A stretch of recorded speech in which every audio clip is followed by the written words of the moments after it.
நான் ஒரு விஷயத்த கேள்விப்பட்டேன்.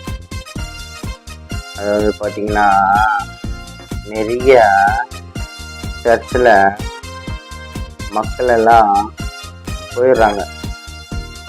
எதனாலன்னு கேள்விப்பட்டா, பாஸ்டர் சர்ச்சை கட்டுறாரு. அதனால மக்கள்கிட்ட பேசும்போது பணத்தை கேட்குறாரு. பணத்தை கேட்கும் போது மக்கள் என்ன நினைக்கிறாங்க, சர்ச்சை விட்டு போயிடுறாங்க.